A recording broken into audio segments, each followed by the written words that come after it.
It had been years since I felt the warmth of a man's presence, 15 years to be exact. Time had crept by slowly, like a clock ticking in an empty room, counting each silent day. I was 64, though I tried not to think about that number too much. It always found a way to remind me, though, slipping into my thoughts at the quietest moments. Honestly, I didn't look terrible for my age. Sure, a few more lines around my eyes and a bit of softness where there used to be firmness. But deep inside, I still felt like the same woman I once was. A woman who had passion, desire, and a love life that didn't feel like a distant, fading memory. Yet those feelings had been buried for years. After my son Gavin moved out at 18, the house became a vacuum of silence. It wasn't just the absence of his laughter echoing through the halls. It was the void of purpose that settled in my chest. The nagging thought that my best years had quietly slipped away. I tried to fill the silence with books, endless TV shows, and the occasional walk, but nothing could replace the ache of loneliness. There was a time when I felt alive, like I mattered. In my late 30s, I'd enter a room, and heads would turn. My husband, before he left, used to call me the most beautiful woman he'd ever met. I didn't need a mirror to know it was true. Now I avoid mirrors altogether. What's the point? They only remind me of what I've lost.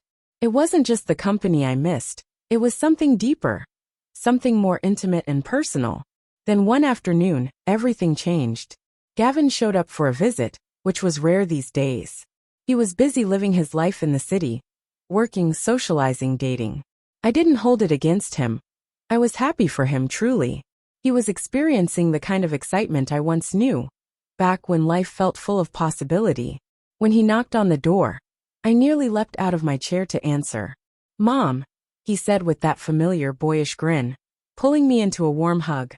I clung to him for just a moment longer than I probably should have, cherishing the closeness. Then, I noticed someone standing behind him. "This is Trevor," Gavin said, gesturing toward the man at his side. "He's new in town, and well, he needs a place to stay. I figured since you've got the spare room, maybe he could rent it." I glanced at Trevor, and for a split second, I forgot how to breathe. He was tall, with broad shoulders and that effortlessly rugged look, dark, wind-tousled hair, piercing blue eyes that seemed to carry secrets, and a smile that could charm its way into any locked heart. He couldn't have been more than 30, and in that moment, something I hadn't felt in years washed over me, desire. "Oh, well, sure," I stammered, trying to keep my voice steady. "I mean, the room's been empty for years. It'd be nice to have someone around." Trevor stepped forward and extended his hand. "Thanks so much, Lucille. I really appreciate it." The way he said my name sent a shiver down my spine. I felt ridiculous, like a teenager with a schoolyard crush. But there was no denying it. This man awakened something in me that had been dormant for decades. Over the next few days, Trevor settled into the spare room, and I found myself drawn to him in ways I hadn't experienced in years. One evening, we found ourselves in the kitchen, cleaning up after dinner. He rolled up his sleeves, revealing strong, tan forearms, and I felt my cheeks flush. "You've got a knack for this," I said, trying to sound casual. "Years of living on my own," he replied with a small shrug, but his smile lingered, his eyes catching mine for just a second too long. I turned away, pretending to fidget with a dish towel, but my heart betrayed me, hammering wildly in my chest. Of course I knew better. A man like him wouldn't be interested in someone like me, but I couldn't help myself. Every time he smiled or when I caught a glimpse of him without his shirt, his muscles flexing as he moved, I felt a spark I thought had long since died. At night, when the house was quiet, my mind wandered. I'd imagine what it might feel like to have him close, his touch igniting a fire I hadn't felt in so long. It was foolish, I knew, but those thoughts brought a warmth I couldn't ignore. One evening, something unexpected happened. I had a towel in hand, heading toward his room to drop it off. He had a habit of leaving his door slightly ajar. Whether out of carelessness or something else, I couldn't say. As I approached, I heard a sound, a low, soft murmur that piqued my curiosity. Gently, I nudged the door open a bit more. My heart raced when I saw him. Trevor was on his bed, his posture relaxed, and for a moment, I caught a glimpse of his private vulnerability. I knew I should have turned away, but my feet stayed rooted to the floor. The soft glow from the bedside lamp cast shadows on his face, and there was something so raw, so human about him in that moment. He seemed less like the confident man I thought I knew, and more like someone carrying a weight he didn't know how to share. He seemed so unguarded, so human. My breath hitched, and I realized I was staring. Embarrassed, I started to step back, but Trevor's head turned sharply, and our eyes locked. His expression shifted from surprise to awkwardness, and he quickly adjusted, covering himself. "Oh my God, I'm so sorry," I blurted out, feeling my cheeks flush with heat. "I didn't mean to, It's fine," he said quickly, his face equally red. "Just can you close the door?" "Of course," I mumbled, retreating as quickly as I could and closing the door behind me. Back in my room, my heart pounded in my chest. Shame and regret mingled with the undeniable rush of emotions I hadn't felt in years. What was I thinking? How could I let myself get carried away like that? I was 64, not some love-struck teenager, but I couldn't shake the memory of what I had seen. The image of Trevor lingered in my mind, vivid and unrelenting. His confidence, his vulnerability. It stirred something in me I hadn't felt in years. And worse, I couldn't ignore the longing it awakened, a desire to experience that kind of connection again. Over the next few days, I tried to carry on as if nothing had happened. Trevor, to his credit, acted like it was all behind him, going about his day with the same easygoing charm. But for me, it wasn't so simple. Every glance in his direction brought back that moment. I couldn't stop thinking about his casual approach to privacy, how he never locked doors or seemed concerned about who might see him. Once, as I walked past his door, left ajar as always, he called out, "Lucille, do you have a second?" My breath caught, but I stepped inside. He was seated at the desk, scrolling through his laptop. "What do you think of this?" he asked, tilting the screen toward me. It was a picture of a small beach town. "Thinking of visiting?" I asked, forcing my voice to stay even. He leaned back, his arm brushing mine as he gestured at the screen. "Maybe someday. But for now, this feels like the right place to be." His words were simple, but the way he said them stirred something deep inside me. It had to mean something, didn't it? One night, after a couple of glasses of wine, my thoughts began to wander. My usual restraint faded, replaced by a boldness fueled by years of loneliness and the yearning for connection. My mind whispered possibilities. What if he was waiting for me to make the first move? What if I had misinterpreted his signals as indifference? Maybe, just maybe, he felt the same spark. I wasn't a stranger to romance. I had dated on and off after Gavin's father left, but the relationships never went anywhere. The men I met always seemed more interested in younger women, and I wasn't willing to settle for a superficial connection. But with Trevor, it felt different. The idea of sharing even a fleeting moment with him was intoxicating.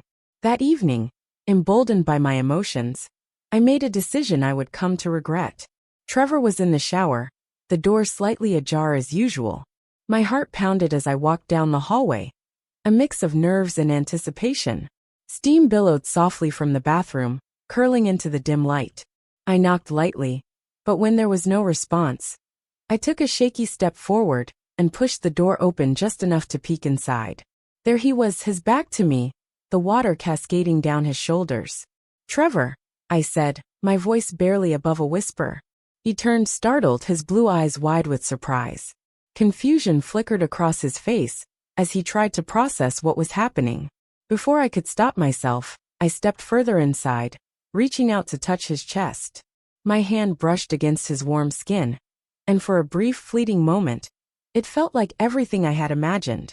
But the fantasy shattered as quickly as it had begun. "What are you doing?" Trevor asked, stepping back abruptly. His voice was sharp, laced with alarm. The look on his face, confused, uncomfortable, cut through my haze of emotion. I'm sorry," I stammered, the weight of my actions crashing down on me. My face burned with shame as I realized how wrong I had been. I thought maybe you were trying to." "Lucille," he interrupted, his tone firm but not harsh. "This isn't right." He turned away, the water still running as he gathered his thoughts. The steam hung in the air, wrapping us in a silence that felt heavy and suffocating. "I didn't mean to make you uncomfortable," I mumbled, backing toward the door. I thought maybe you were dropping hints. Trevor sighed, his shoulders relaxing slightly. When he turned to face me again, his expression softened, though the confusion remained. Look, I appreciate your honesty, he said, choosing his words carefully. But you're my landlord. That's all this is. I nodded, my chest tight with a mixture of embarrassment and regret. Without another word, I slipped out of the bathroom and back to my room, the door clicking softly behind me. I felt like a fool. How had I misread the situation so badly? How had I convinced myself that someone like Trevor could ever feel the same way? The days that followed were excruciating. I threw myself into household chores, trying to escape the weight of my humiliation. Every interaction with Trevor became awkward, the tension between us palpable. I avoided him when I could, unsure how to face him after what had happened. The moments we did cross paths felt like walking on eggshells, every word strained and uncomfortable. Then one evening, there was a knock at my door. My heart skipped a beat as I wiped my hands on a dish towel, bracing myself. When I opened it, Trevor stood there, his expression unreadable but his posture tense. Hey, he said, his voice quieter than usual. Can we talk? Sure, I replied, stepping aside to let him in. I motioned for him to sit on the couch, and he did so, his hands resting on his knees, as if he were gathering his thoughts. I'm really sorry about the other day, I began, breaking the silence. Trevor ran a hand through his hair, his features softening slightly. It's not that I don't find you attractive, Lucille, he said after a moment. I just didn't expect that. I guess I didn't think it through, I admitted, staring down at my hands. It's been so long since I've felt anything. I didn't mean to cross any lines. Trevor leaned back, exhaling slowly. I get it, he said. I really do. And honestly, I feel bad about how I reacted. There's clearly something here. I just didn't know how to handle it. My heart thudded in my chest. What do you mean? I asked, cautiously meeting his gaze. He hesitated, searching for the right words. Look, I can't pretend I don't notice you. You're an amazing woman, Lucille. It's hard not to want to get closer to you. I guess I just panicked when I felt my cheeks flush. So, what are you saying? Trevor leaned forward, his eyes steady and sincere. I'm saying maybe we could explore this. See where it goes. No pressure, no expectations. Just enjoy each other's company. A wave of uncertainty and excitement swept over me. Are you sure? I asked softly. I don't want to make things weird between us. He smiled, a hint of mischief in his expression. Trust me, Lucille. I think we both deserve to let go a little and see what happens. I hesitated, the weight of his words sinking in. Then finally I nodded. Okay, I said, my voice barely above a whisper. Trevor's smile widened. Good. Let's not overthink this. Just be ourselves. In that moment something shifted. The tension between us softened, replaced by a new sense of possibility. For the first time in years I allowed myself to hope. I felt a rush of excitement as I leaned closer to Trevor, ready to embrace this unexpected connection. He stepped toward me, closing the small distance between us. And before I could process it, his lips met mine. That kiss, it awakened something inside me, a spark I thought had gone out long ago. My body responded instinctively, a wave of energy coursing through me, making me feel alive in a way I hadn't in years. Every nerve felt electric, each touch igniting a deeper hunger. Trevor pulled back just slightly, his gaze meeting mine, his voice soft but firm. Are you sure you want this? Yes, I whispered without hesitation. In that moment, I knew this wasn't just about desire. It was about rediscovering a part of myself I had buried for far too long. I wanted to feel connected, to let go of the loneliness and regret that had weighed me down for years. He took my hand, guiding me toward the bedroom. A flurry of nerves twisted in my stomach, but they quickly gave way to anticipation. It had been so long since I'd been this close to anyone, and the thought was both exhilarating and overwhelming. As we entered the softly lit room, everything felt surreal, as though I had stepped into a dream. Trevor closed the door behind us, and in an instant, the rest of the world disappeared.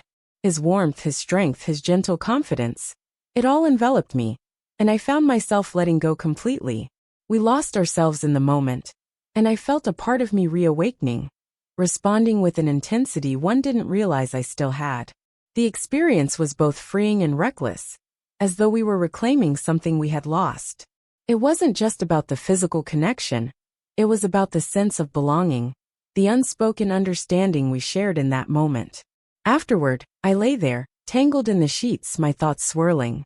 My heart raced as I turned toward Trevor. He was propped up on one elbow, watching me with a satisfied expression. But there was something deeper in his gaze, something I couldn't quite place. "That was incredible," I said softly, a small smile playing on my lips. Trevor returned the smile, but there was an edge to his expression that sent a chill through me. "It was," he agreed, his voice steady. "But we need to be clear about this, Lucille. No strings attached." The words felt like a weight dropping in my chest. "Of course," I replied, trying to sound casual, even though it stung. I had known from the start that this was just a moment, a fleeting connection, but I couldn't deny how real it had felt. Still, I nodded, pushing aside the doubt creeping in. The next day, I tried to focus on my routine, keeping my hands busy with cleaning, organizing, and checking off items on my to-do list. But no matter how much I distracted myself, the emptiness crept in.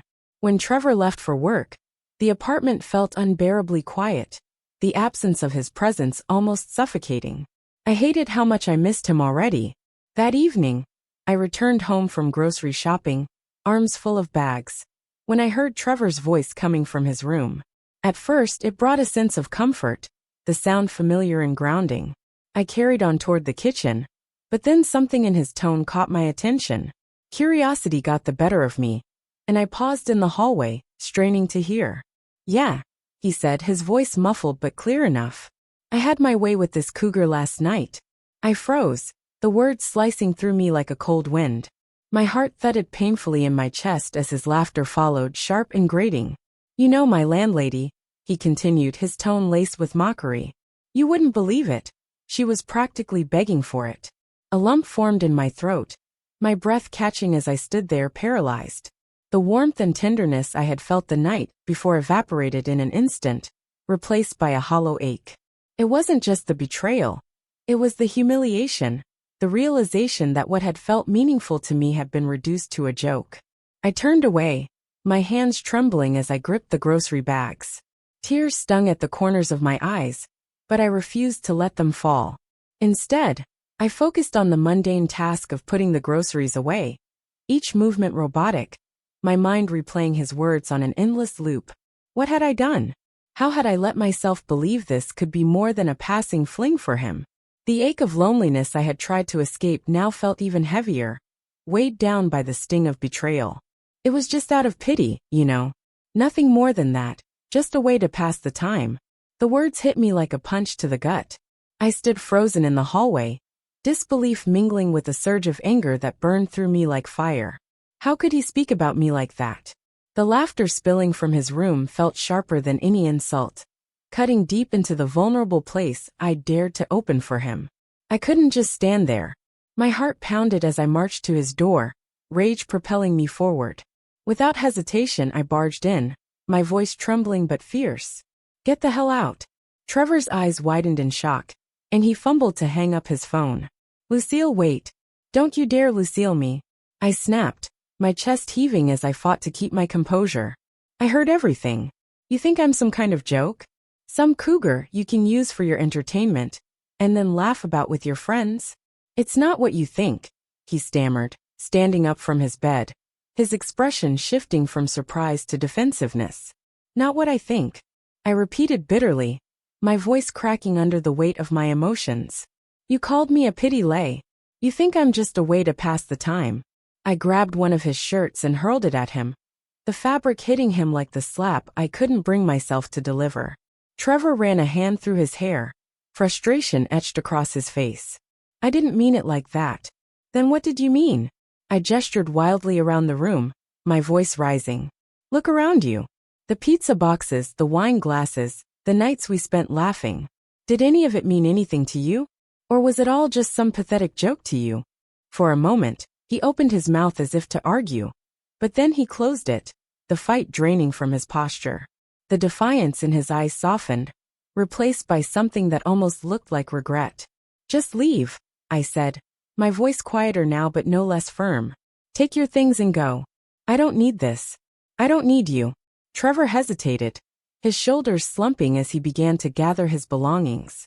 I watched as he moved through the room, shoving clothes into a bag, each movement like a blow to my chest.